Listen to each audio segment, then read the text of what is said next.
Bueno, chicos, hoy vamos a ver lo que es cirrosis. Bien, cirrosis, nosotros es un tema que lo conocemos, ya lo hemos visto anteriormente en lo que es fisiología un poco, también lo vimos en anatomía patológica en tercero, lo vimos en cuarto, y ahora lo que vamos a hacer en medicina interna es a toda esa cirrosis que nosotros ya tenemos una leve idea de lo que es, agregarle algunas clasificaciones, agregarle el cuadro clínico bien, la forma de diagnosticarlo. Vamos a agregarle unas escalas y principalmente el tratamiento. Por lo tanto, ¿qué es cirrosis? La cirrosis es la aparición de fibrosis de un grado tal que me va a llevar a un cambio en la estructura del parénquima hepático. Bien, se produce toda una distorsión estructural formándose nódulos de regeneración de fibrosis. O sea que donde teníamos un hepatocito normal, se deforma, se pierde este hepatocito y se forma un nódulo de fibrosis, dando por resultado una disminución de la masa hepatocelular y por tanto de la función hepática. Lo mismo que las alteraciones que van a ocurrir en el flujo sanguíneo, porque el flujo que ya no circula por todo el hígado, sino que esas partes se encuentran obstruidas. ¿Cuándo se produce, o sea, cuál es el mecanismo desencadenante de esta cirrosis, de esta fibrosis en sí? Es cuando se activan las células estrelladas hepáticas. Recuerden que las células estrelladas eran la defensa del hígado, lo cual conlleva la formación de mayores cantidades de colágeno y otros compuestos de la matriz extracelular. Y vamos a recordar, vamos a separarlo por partes para entenderlo mejor y también para asociar siempre el cuadro clínico.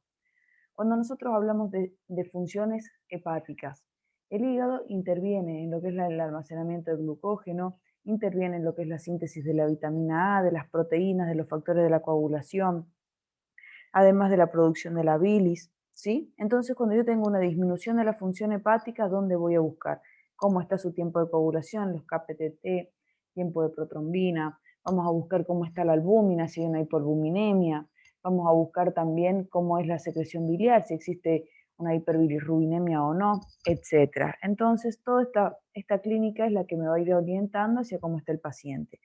Recuerden, de anatomía patológica también, que nosotros cuando pensábamos en cirrosis era un hígado con un tamaño disminuido, con una superficie irregular de bordes mal definidos y aparte toda una superficie granular. ¿Por qué? Porque son los pequeños nódulos.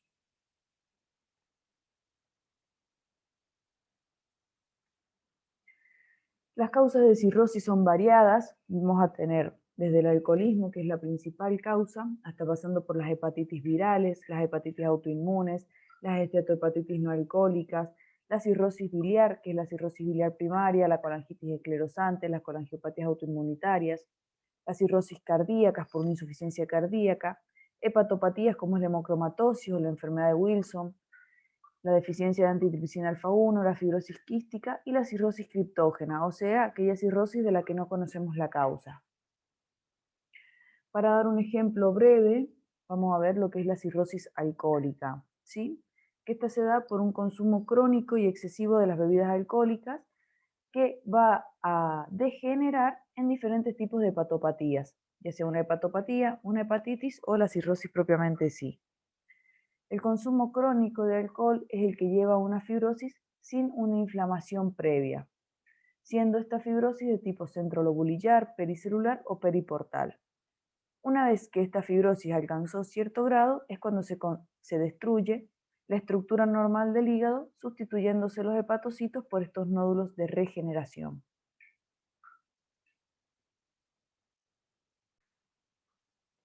En general, ¿cuáles van a ser las manifestaciones clínicas de la cirrosis independientemente de la etiología?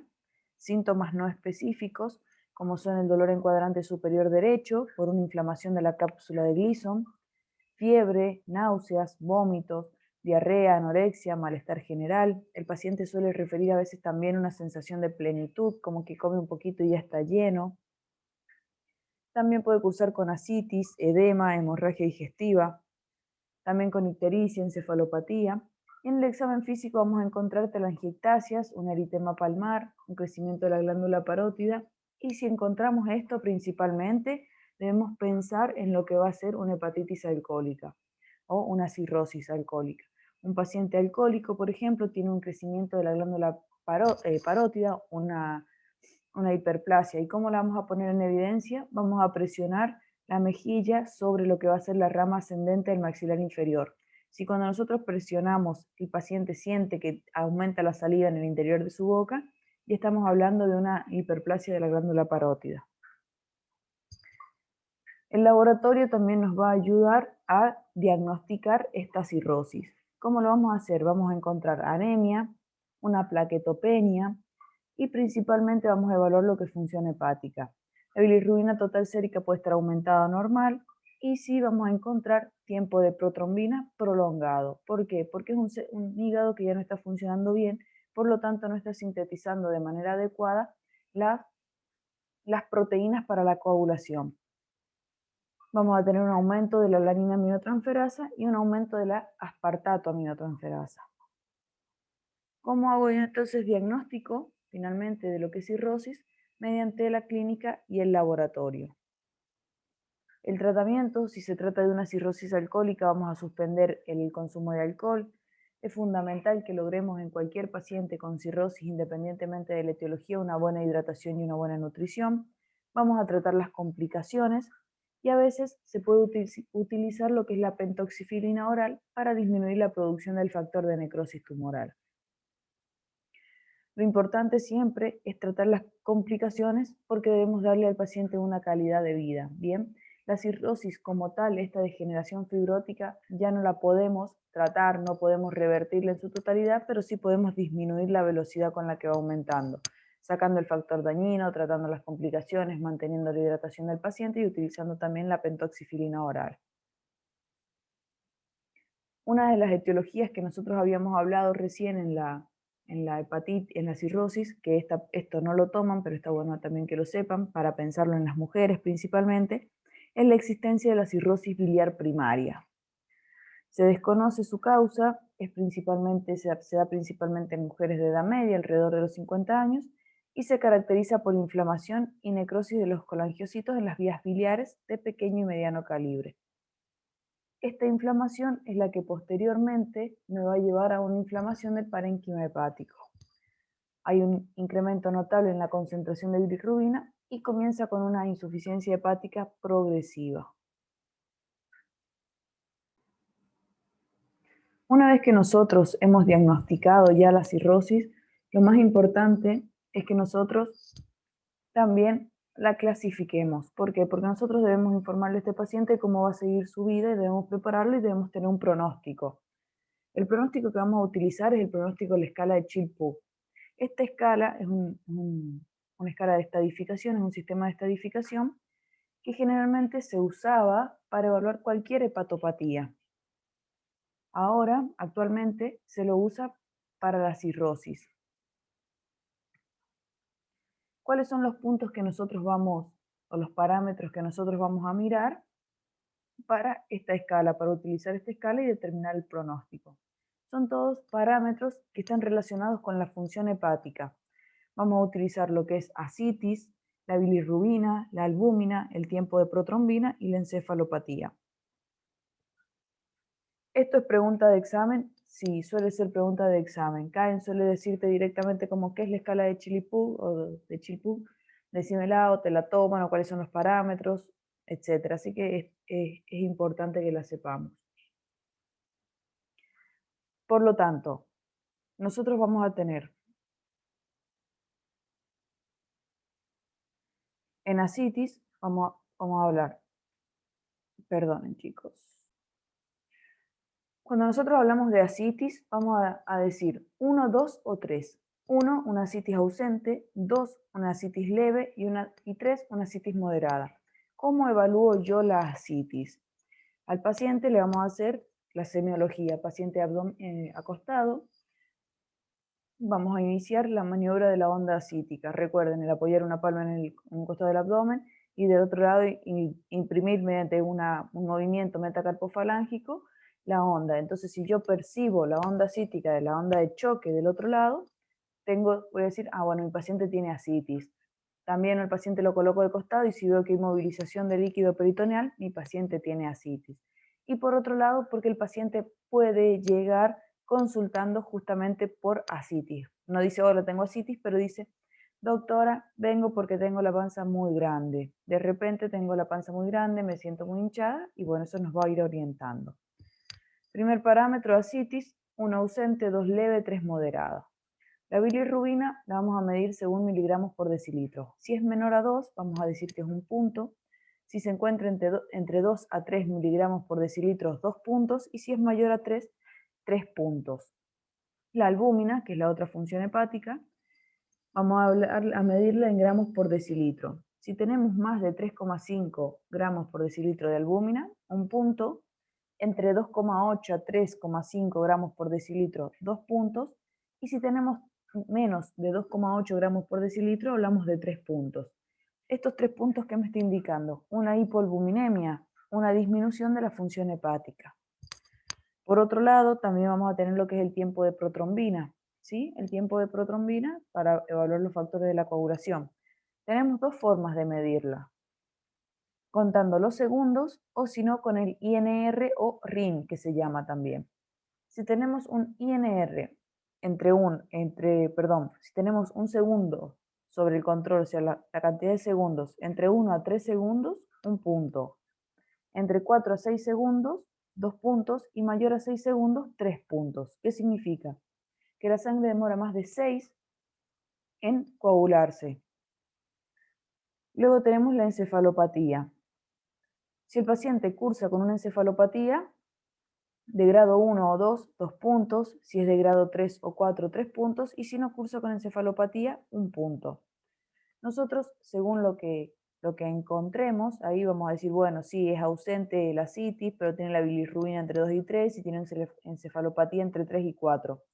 ¿Qué hacemos? 1 más 2, 3, más 3, 6. Bien, listo. Nuestra escala está en 6. Una puntuación entre 5 a 6 es considerada grado A, porque es una enfermedad bien compensada, si consideramos los 5 parámetros.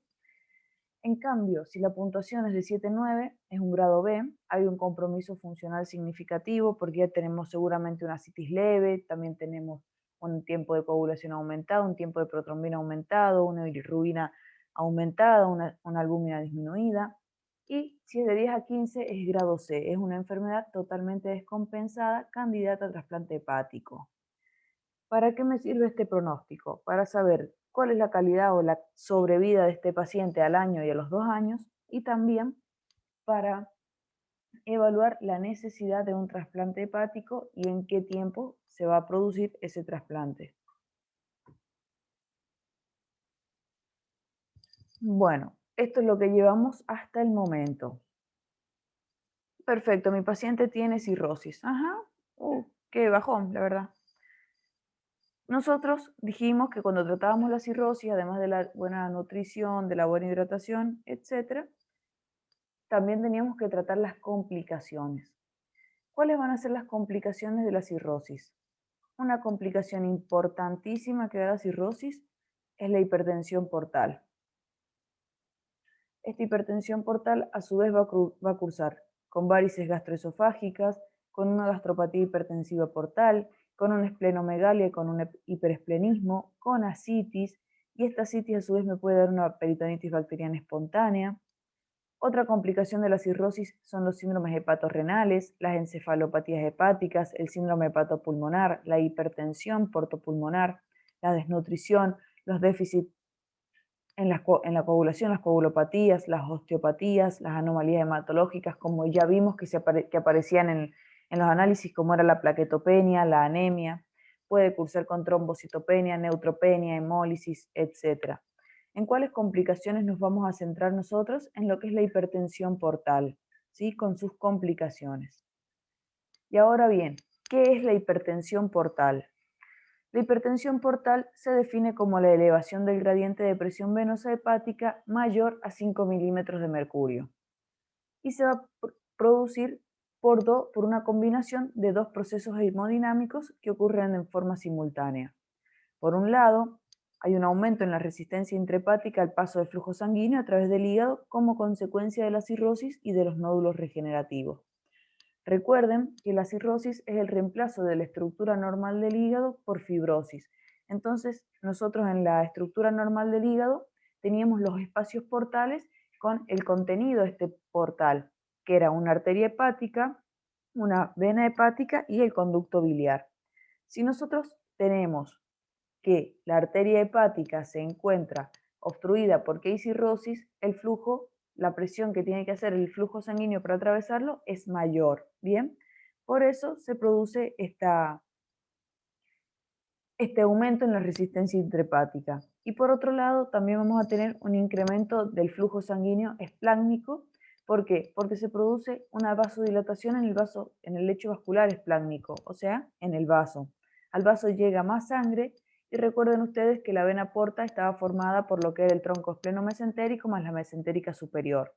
Entonces, si al vaso le llega más sangre, el vaso manda más sangre a lo que va a ser el hígado, aumentó el flujo sanguíneo y por otro lado aumentó la resistencia intrahepática. ¿Qué pasa? La sangre no puede pasar de forma normal, por lo tanto aumenta la presión portal. ¿Qué vamos a tener? Un cuadro de hipertensión portal. Aquí está lo que les decía recién. Nosotros tenemos el hígado, que al hígado va a llegar lo que es la vena porta. La vena porta se forma por lo que es el tronco espleno-mesentérico y el tronco y la mesentérica superior, perdón.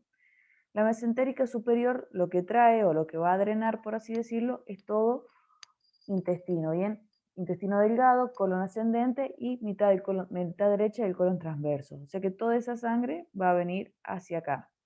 Por otro lado, tenemos el vaso. El vaso a su vez recibe, o sea, el vaso tiene su propia irrigación, pero esta vena esplénica, que es la vena que sale del vaso, esta vena esplénica recibe a su vez el drenaje de una porción del estómago, el drenaje del páncreas y también el drenaje de la porción inferior esofágica. O sea, toda esa sangre, todos esos órganos drenan en este tronco espleno-mesentérico. Mientras que la vena mesentérica inferior recibe la sangre del colon transverso izquierdo, la mitad del colon transverso izquierdo, y colon descendente recto llano. Por lo tanto, toda la sangre del aparato digestivo de todos los órganos abdominales están concentradas en la vena porta. Esto asciende y cuando llega al hígado se encuentra con estos nódulos de regeneración y no puede pasar de forma normal. Está aquí el aumento a la resistencia al flujo. Y por otro lado, por la misma vasodilatación del lecho esplácnico, o sea, del vaso, y el aumento del flujo sanguíneo, es que también aumenta la presión sobre la vena porta, provocando así lo que va a ser la hipertensión portal, que a su vez la hipertensión portal nos lleva a dos grandes complicaciones de la cirrosis y es muchas veces por las que el paciente consulta, llega a la consulta. Por un lado, recuerden que nosotros dijimos que se producía una vasodilatación del lecho esplácnico y en esta vena esplénica,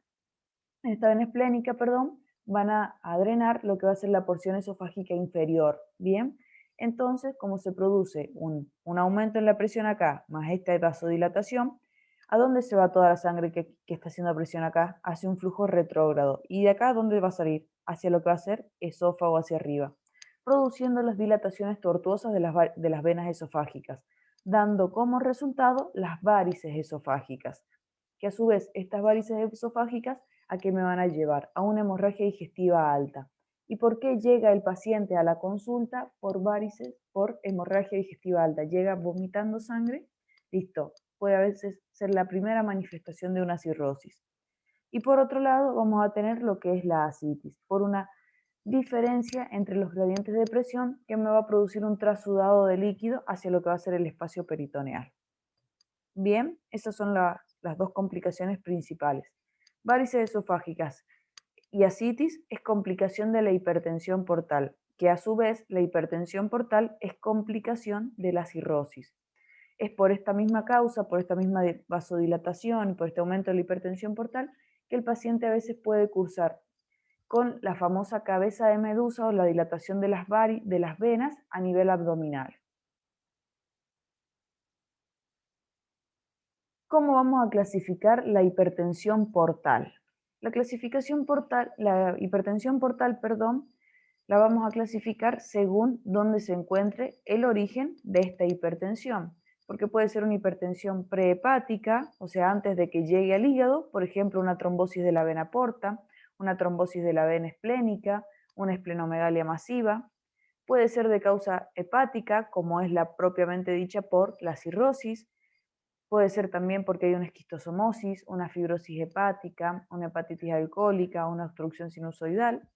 Y después vamos a tener lo que son las causas posthepáticas. Por ejemplo, el síndrome de Budd-Chiari, las membranas en la vena cava inferior, porque recuerden que ingresa la vena porta en el hígado y del hígado salen las venas suprahepáticas, derecha, media e izquierda, que van a drenar en la vena cava inferior. Puede ser que se produzca el síndrome de las membranas en la vena cava inferior impidiéndome el flujo del flujo sanguíneo.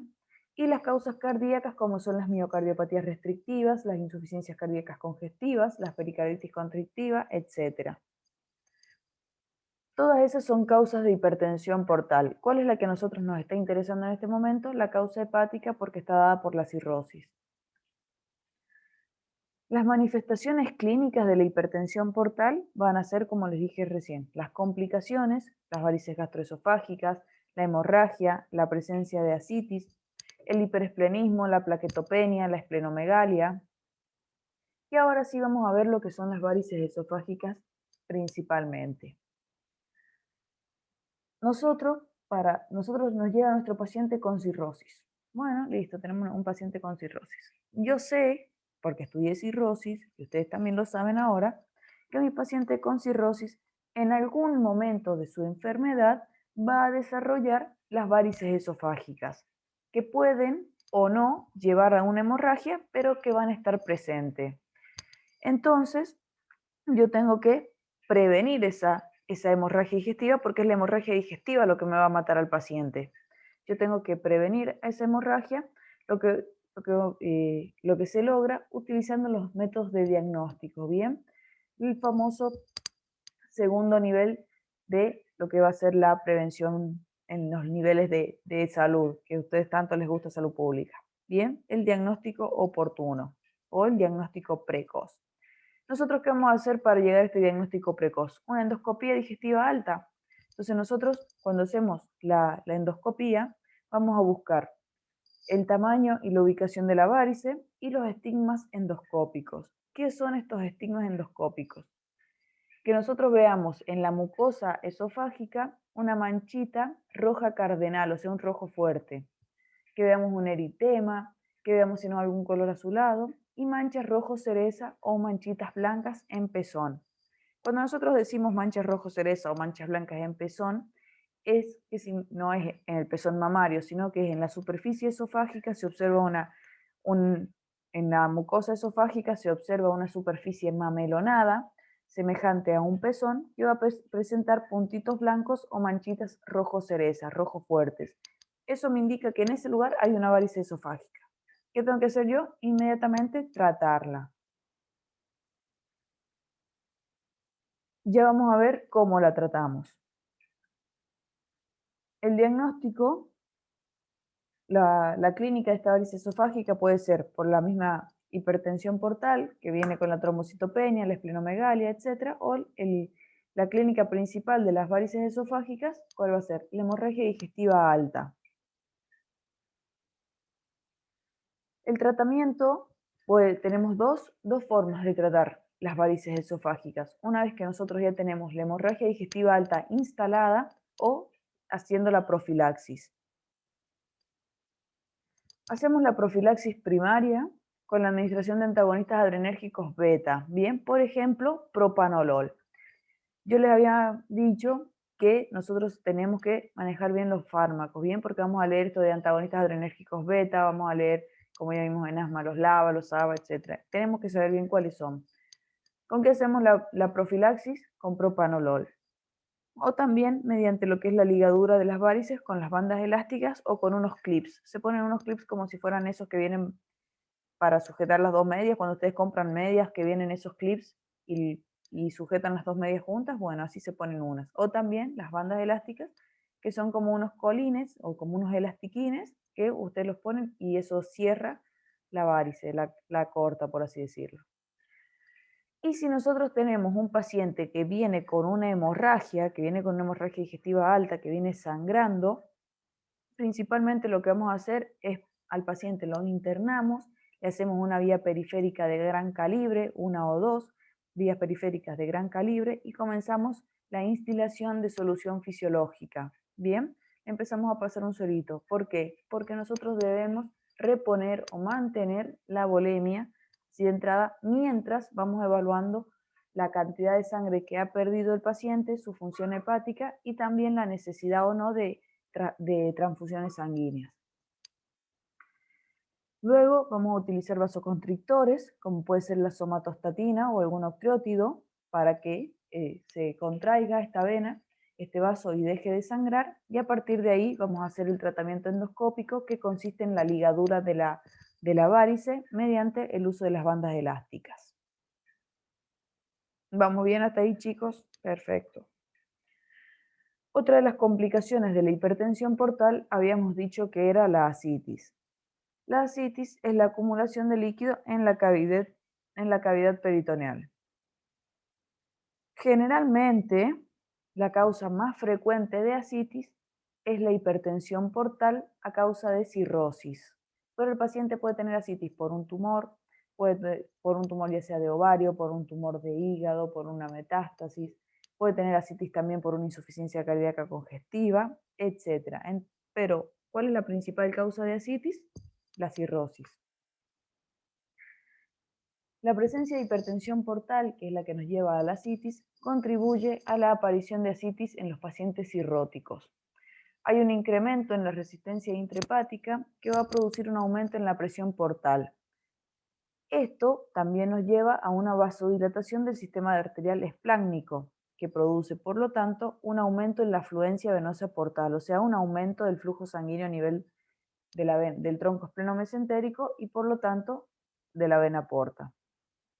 Estos dos mecanismos nos llevan a un aumento en la producción de la linfa esplácnica, produciendo a su vez retención de sodio porque desencadena la activación del sistema renina-angiotensina-aldosterona y lleva a la aparición también de hiperaldosteronismo. Todo esto tiene efecto a nivel renal. Por lo tanto, el riñón que dice, uy, hay aumento de aldosterona, tengo que retener más sodio. ¿Qué hace? Al retener sodio retiene agua. Entonces el paciente, por un lado, ya tenía los problemas portales que me llevaba al aumento en la producción de la linfa. Y por otro lado, el riñón está reteniendo sodio y agua. Está aumentando la cantidad de líquido corporal, por lo tanto, aumenta y contribuye a la aparición de ascitis. A su vez, esta retención de sodio que está produciendo la acumulación de líquido, produce por lo tanto también una expansión de volumen, llevando a la presencia del edema periférico y contribuyendo lógicamente a la ascitis. Las manifestaciones clínicas principales de lo que es la ascitis es el incremento del perímetro abdominal, que a menudo se acompaña de la aparición de edema periférico. Es característico, chicos, que la paciente, digo la porque suelen ser mujeres, pero cualquier paciente, llegue a la consulta y refiera un aumento del perímetro abdominal que ya no le deja ponerse la ropa que usaba anteriormente, que ya el pantalón no le prende, que además tiene los pies muy hinchados, que cuando se acuesta no puede respirar. Bien, entonces ese es el principal motivo de consulta y nosotros vamos a ver un diámetro abdominal, un perímetro abdominal aumentado. Si el líquido ascítico es masivo, se altera la función respiratoria y los pacientes refieren disnea, puede ocurrir un hidrotórax hepático y los pacientes con ascitis masiva a menudo están desnutridos y presentan una emaciación muscular, fatiga y debilidad excesiva. ¿Por qué esta emaciación muscular? La emaciación es la disminución de las proteínas. Si nosotros tenemos un paciente que hoy está con una ascitis por cirrosis, es un paciente que ya tiene su albúmina súper baja, ¿bien? Es un paciente que ya tiene anorexia, que está con las náuseas, con los vómitos, con toda la clínica. Por lo tanto, el paciente no come, al comer no aumenta las proteínas, su hígado no funciona, tampoco hay proteínas, emaciación muscular. Fatiga y debilidad excesiva es lógico si es un paciente que no está comiendo, si es un paciente con náuseas, si es un paciente con vómito. Y desnutridos porque al faltar la función hepática no se produce una correcta absorción de los nutrientes. Entonces, coma lo que coma, no va a mejorar su estado. El diagnóstico de la ascitis lo hacemos mediante la clínica, la ecografía y principalmente vamos a utilizar lo que es la paracentesis diagnóstica. En la paracentesis diagnóstica nosotros vamos a usar un score que es el score de Gasa, que nos habla del gradiente entre la concentración sérica de albúmina y la concentración de albúmina en líquido ascítico. Si yo tengo un Gasa mayor a 1 o a 1,1 gramo en 100 mililitros, la causa de la ascitis es hepática, bien, casi siempre cirrosis. Si este Gasa es menor a 1, la causa es extrahepática, por ejemplo, una insuficiencia cardíaca congestiva. Por ejemplo, una metástasis hepática. ¿Bien? Eso es muy importante saberlo porque es lo que siempre me va a orientar a la etiología de esa ascitis. Paciente, primera vez que yo veo a mi paciente que llega con ascitis, listo, yo no sé de dónde es esa ascitis, yo no puedo mirar y decir, este paciente tiene cirrosis o decir, este paciente tiene una insuficiencia cardíaca. Paracentesis diagnóstica, Gasa mayor a 1, cirrosis, hipertensión portal, Gasa menor a 1, metástasis. El tratamiento de la ascitis va a consistir principalmente en la restricción de sodio de la dieta. ¿Por qué? Porque el riñón ya está reteniendo sodio, está reteniendo líquido, entonces debemos disminuir la ingesta de sodio. Vamos a llevar también, vamos a administrar también la espironolactona, que era un diurético, estudien diuréticos, la espironolactona de 100 a 200 miligramos por día, una sola vez al día. Y si no funciona, agregamos furosemida, 40 a 80 miligramos por día, principalmente si tenemos un edema periférico. Nosotros vemos que nuestro paciente consume tal cual uno le indicó la espironolactona más la furosemida, pero su ascitis no disminuye. ¿Cómo me doy cuenta yo que la ascitis disminuyó o no? Pesando al paciente. Día 1, paciente pesa 100 kilos. Día 5 de tratamiento con diurético para la ascitis, paciente pesa 90 kilos. Listo, el agua ya se eliminó. Ahora, día 5, mi paciente pesa 105 kilos, obviamente no está respondiendo al tratamiento. ¿Qué hacemos si el paciente cuando cumple el tratamiento no responde? Aumentamos la espironolactona a 400 a 600 miligramos por día y la furosemida entre 120 y 160 miligramos por día. ¿Qué puede pasar? Que el paciente siga sin movilizar líquidos. Ya dimos las dosis máximas de espironolactona más furosemida y no hubo caso. No mejoró su cuadro, no disminuyó la ascitis. ¿Cómo vamos a denominar a esta ascitis? Ascitis resistente. Esta es una ascitis refractaria al tratamiento, es una ascitis resistente. ¿Y cómo va a ser el tratamiento entonces? Mediante la paracentesis. Y son paracentesis repetidas de gran volumen. O sea que el paciente, por ejemplo, cada una semana le vamos a estar sacando 5 litros de líquido, 2 litros de líquido. Bien, abdominal mediante paracentesis, porque su organismo ya no responde a los fármacos.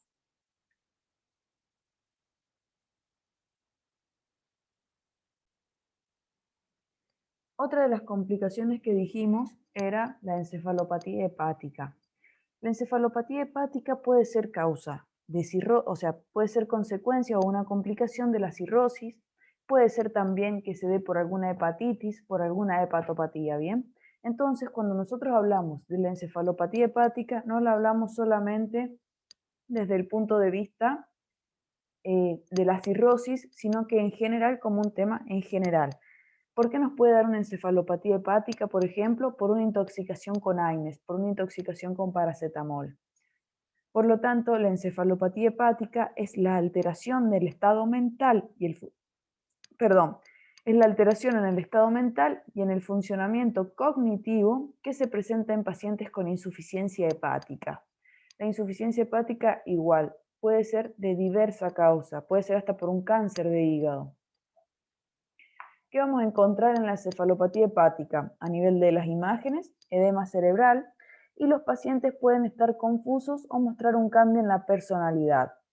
Suelen ser pacientes que se vuelven violentos, difíciles de tratar, pueden estar somnolientos, con una disminución del estado de vigilia, suelen ser pacientes que están confundidos, un paciente que toda la vida hacía la misma ruta, va un día andando y se pierde, no se ubica, y también suele haber asterixis. Recuerden, extendemos la mano y aplicamos una fuerza hacia atrás y el paciente comienza con el temblor de las manos, como con un flapping. El tratamiento de la encefalopatía hepática es un tratamiento multifactorial. ¿Por qué? Porque yo debo tratar los factores desencadenantes. La encefalopatía hepática es un cuadro reversible, por lo tanto el paciente hoy puede cursar con una encefalopatía hepática, la tratamos, pasan 5 días, el paciente se encuentra súper bien, súper lúcido y luego lo vuelve a tener. Principalmente, el principal pilar para este tratamiento de la encefalopatía hepática va a ser la hidratación y la corrección del desequilibrio electrolítico. Por lo tanto, todo paciente que me llegue confundido, somnoliento, obnubilado, con mal carácter, con alteraciones del estado mental, etc., ¿yo qué tengo que descartar? Una deshidratación, un trastorno hidroelectrolítico, un ACV y una hipoglucemia.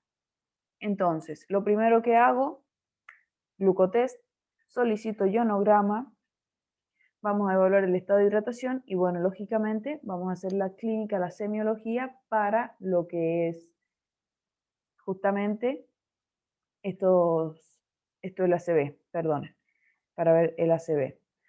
Nosotros sabemos que nuestro paciente es un paciente, por ejemplo, cuando miramos sus ojos vemos que está ictérico, vemos además un eritema palmar, podemos encontrar una hiperplasia de la glándula parótida. Listo, ya me está orientando a una encefalopatía hepática, que si además se suman otras características clínicas más, yo puedo pensar en una cirrosis o puedo pensar que si mi paciente está desmayado o nubilado es por una encefalopatía hepática. ¿Bien? Entonces, una vez que nosotros le hemos diagnosticado, vamos a tratar esos factores desencadenantes y también podemos administrar lactulosa. La lactulosa es un disacárido no absorbible para acidificar el medio colónico. ¿Y a qué lleva esto? A que el paciente aumente sus deposiciones. Si el paciente aumenta las deposiciones, estas permanecen menos tiempo en el intestino y se absorben menos en el hígado. Por lo tanto, comenzamos a detoxificar el hígado. ¿Sí? El tratamiento, por lo tanto, de esta encefalopatía hepática va a ser la lactulosa y lograr que el paciente aumente su catarsis y también mantener la buena hidratación del paciente. Otra complicación principal de la cirrosis, que es la que nos iba a dar la encefalopatía hepática, es la insuficiencia hepática. La insuficiencia hepática, al igual que la encefalopatía hepática, no necesariamente va a ser causa, o sea, va a ser complicación de la cirrosis. Una insuficiencia hepática nos puede dar por una hepatitis B, por una hepatitis fulminante, por una intoxicación con fármacos, por una intoxicación con opioides, etc. ¿Y qué es la insuficiencia hepática? Es el daño hepático grave, que puede ser reversible o no, con aparición de encefalopatía hepática dentro de las 8 semanas del comienzo de los primeros síntomas, en ausencia de enfermedad hepática preexistente. Por ejemplo, yo hoy me tomo 18 pastillas de paracetamol todas juntas, me hacen muy mal. Yo comienzo con una insuficiencia hepática, pero no la sé porque no es una manifestación inmediata. Pero en la semana próxima, la semana que viene, yo comienzo con desorientación, cambios de humor, ictericia. Ahí ya estoy teniendo una encefalopatía hepática, consecuencia de una insuficiencia hepática. El hígado no pudo desarrollar su función de detoxificación del cuerpo humano. Bien, entonces lleva a la insuficiencia. Nosotros a la insuficiencia hepática la vamos a clasificar como una insuficiencia hepática aguda, bien, o fulminante, cuando cursa además con una encefalopatía. Podemos hablar de una insuficiencia hepática subaguda o subfulminante cuando la encefalopatía se desarrolla dentro de los 6 meses. Bien, porque la insuficiencia hepática es un cuadro crónico. Además puede cursar con insuficiencia renal, hipertensión portal, etc. Y hablamos de una insuficiencia hepática crónica cuando se desarrolla la encefalopatía después de los 6 meses. causada principalmente por cirrosis. Pero no tenemos un sistema de clasificación de la insuficiencia hepática que esté así como, bueno, esta es la clasificación. ¿Es pregunta de examen la insuficiencia hepática? No, yo no he escuchado que pregunten insuficiencia hepática, pero está bueno saberlo. Las causas más frecuentes de la insuficiencia hepática, los virus, los fármacos y las toxinas. Principalmente el virus de la hepatitis B, la hepatitis C no es una etiología frecuente, también pueden ser las hepatitis causadas por citomegalovirus, el virus de Epstein-Barr, el herpes simple, herpes virus humano 6, parvovirus, virus de la hepatitis E si se contrajo durante el embarazo y algún virus que cause la fiebre hemorrágica. Y la toxina o el fármaco más común es el paracetamol. Típico de los pacientes que toman paracetamol para todo, o también hay que prestar atención en los pacientes con artritis reumatoide que tienen como tratamiento el paracetamol. Vamos a tener causas vasculares, como es el síndrome de la trombosis de la vena hepática o síndrome de Budd-Chiari, las hepatitis isquémicas, el síndrome de obstrucción de los sinusoides hepáticos, las causas como el hígado, las causas metabólicas como el hígado graso o el síndrome de HELP, el síndrome de Reye, la enfermedad de Wilson, etc.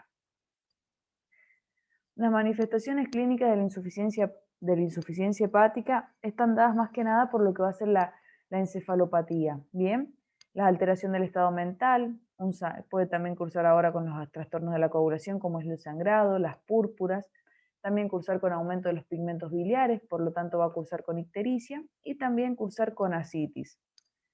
Puede además presentar malestar general, anorexias, náuseas, vómito, y vamos a encontrar el famoso hedor hepático, que es el aliento dulce. En algunos casos puede tener taquicardia o taquipnea con hipotensión y no estar cursando una sepsis.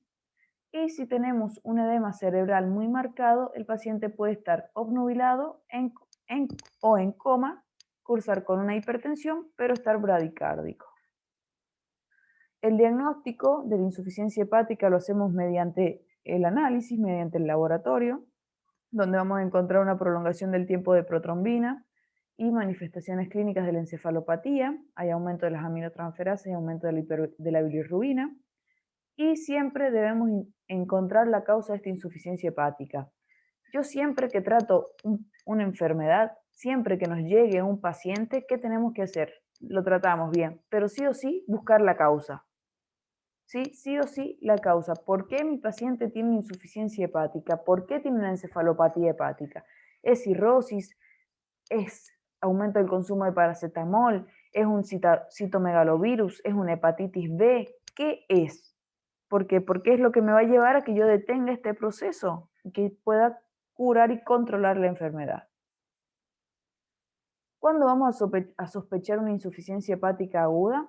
Cuando el paciente presenta sangrados inexplicables, la presencia de los famosos moretones, cambios en el estado mental, una ictericia aguda. Atentos a esto porque muchas veces el paciente también consulta porque se ve los ojos amarillos. Llega y dice, hola, vengo porque tengo los ojos muy amarillos. Entonces, eso también nos tiene que hacer buscar lo que es la ictericia. ¿Qué vamos a solicitar para determinar las causas? Las pruebas serológicas, anticuerpos, diagnóstico de hepatitis B, hepatitis C, marcadores autoinmunes como son los anticuerpos antinucleares, los ANA, los antimusculo liso, los niveles de inmunoglobulina. Y también vamos a buscar las aminotransferasas. El tratamiento, las medidas sintomáticas, vamos a tratar la causa. Si el paciente es intoxicado con paracetamol, vamos a utilizar N-acetilcisteína y en algunas ocasiones es necesario el trasplante hepático. Podemos utilizar la lactulosa, como habíamos dicho recién, en caso de que el paciente esté cursando con una encefalopatía. Y si el paciente está cursando con un edema cerebral, lo que nosotros debemos hacer es evitar el aumento de la presión intracraneal. Y también, debemos evitar que aumente la presión intracraneal, pero a la vez debemos evitar que disminuya bruscamente la presión de perfusión cerebral. Entonces podemos utilizar lo que va a ser el manitol, ¿bien? Para inducir una diuresis y también así que el paciente comience a disminuir su edema cerebral sin perder la presión de perfusión. El tratamiento de las deficiencias hidroelectrolíticas que se producen por esta misma insuficiencia hepática se va a tratar mediante la suplementación con sodio, potasio, fosfato o magnesio. Si el paciente está cursando con una hipoglucemia debido al déficit del almacenamiento de glucógeno, vamos a administrarle glucosa. Por ejemplo, podemos, desde hacerle un suerito con solución fisiológica, hacemos un suero con solución dextrosada al 10%, y vamos a ir controlando la glucemia. ¿Por qué? Porque la encefalopatía se presenta generalmente de la misma forma que un cuadro de hipoglucemia. Entonces yo puedo llegar a la casa a ver al paciente y el paciente está obnubilado, no habla, no responde, y yo ahí tengo que descartar como les dije recién, ¿sí? Y lo primero que mido es la glucemia, porque el paciente puede estar así súper mal por una hipoglucemia. Yo le pongo una ampolla de glucosa y pum, el paciente ya está mejor. O el paciente puede tener una glucemia perfecta, pero está cursando con una encefalopatía. Por eso debemos controlar cada 20 minutos, cada 30 minutos la glucemia. Las coagulopatías las vamos a tratar con plasma fresco y en pacientes que no pueden comer vamos a administrarle un soporte nutricional. Actualmente, antes se hablaba de una ingesta, de una restricción en la ingesta de proteínas. Ya no es necesario. O sea, el paciente puede consumir las proteínas de forma normal, no hay problema. Y eso es todo lo que debemos saber de la bolilla de hígado.